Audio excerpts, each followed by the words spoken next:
much, Jamie. You make me so very happy every day that I look upon this earth. You're so smart and charismatic and perfect for me in every way. You are good enough for me.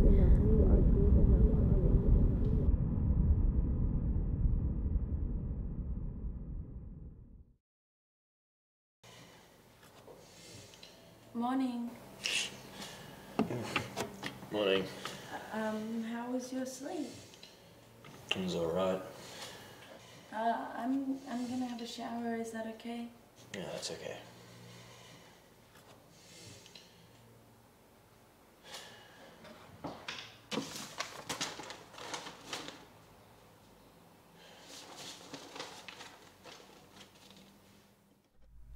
I often go over the various sexual encounters I have had.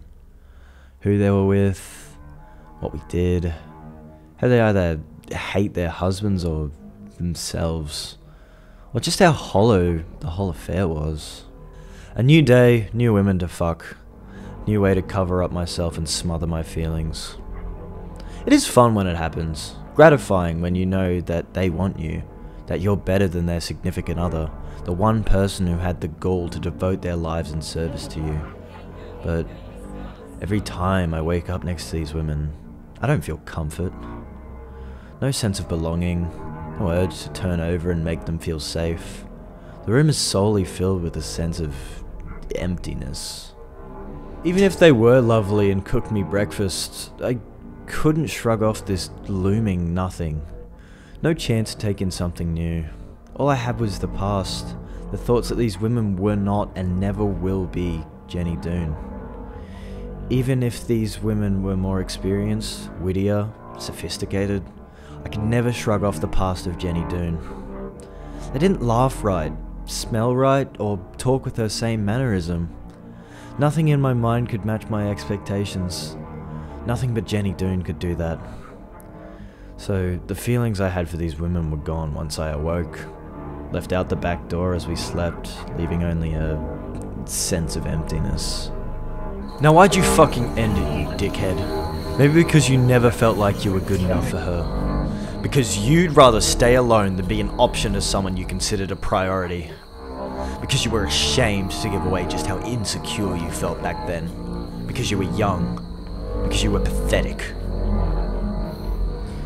Now I live with the consequences. The hollowness. The regret of making the wrong decision.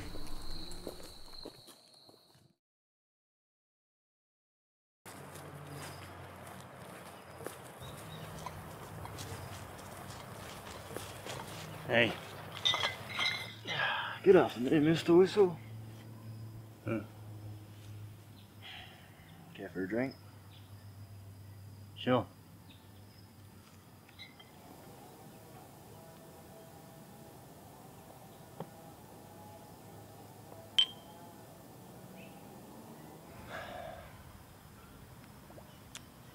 What brings you up here, sir? My daughter. Mm-hmm. You've met her, haven't you? How long's she back for? A day, if I have any say in it. Probably a month if she does. Well, it must be lovely having her back. Not really. When I look at her, all I see is my wife. That or her as a baby. Back when she didn't have a name, was just a little bundle of skin we took back to our place. After the birth, my wife Dunne stopped making love to me. I don't think we should be talking about this. Hey, I lost any care of privacy in my 30s. But maybe that's normal for the first few months after childbirth. Maybe it was the doting on the baby. All I know is that I'd served my purpose to her. I was now just an obsolete relic, there to facilitate daily life, but not an object of interest. My insomnia started when Zoe was 1. I'd lie awake for hours listening to my wife breathing, my stomach filled with anxious needles, unable to sleep. The less she touched me, the more shame I felt. I knew there was something wrong, but I had too much pride to confront her. I'd want her in the mornings, but she never showed any desire. I'd suggest to go to bed early, and she'd encourage it, but then she'd just stay awake for hours after I fell asleep. I'd never known regret like that before. Regret at not knowing Dunne like that before. Regret at choosing the wrong woman, the wrong life. Maybe it's me. Maybe I didn't deserve to be loved. But I couldn't divorce her. That would have torn our family apart. Waiting was the right thing to do, and so I did. For Zoe. Days were long after that, hard to bear, unless I filled them with mindless activities, or better yet, my job at the university. Women offered themselves to me there, but I always turned them down. It's always a hollow affair. Things like that.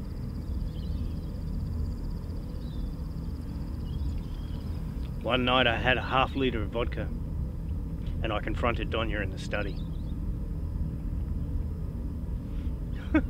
I must have looked insane, red-eyed and swaying. And I told her, I said, the way we were living was inhuman. And that I loved her, and that she needed to explain to me right now what was wrong, or I was gonna leave. She didn't even look up from her book. She just lit a cigarette, leaned back in a chair, and without any sadness or remorse or anything, she just said, "Then leave."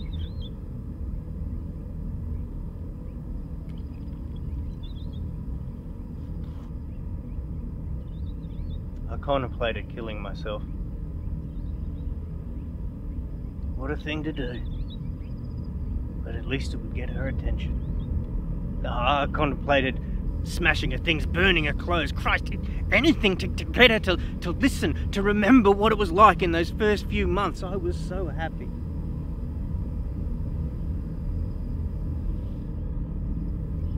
Back then, happiness had a momentum to it. Together, her and I were invincible, and I thought that there was nothing that could kill it. And then we killed it.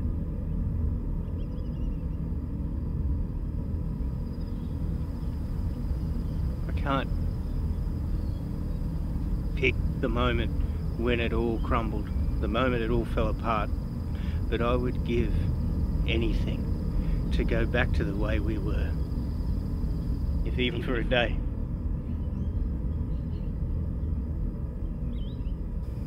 But what's the point if you don't keep your wisdom?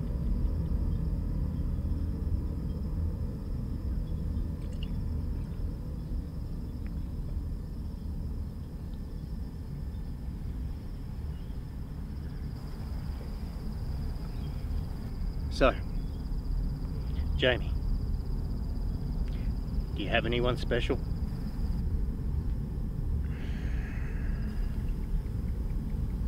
Sorry, Mr. Whistle. I gotta go.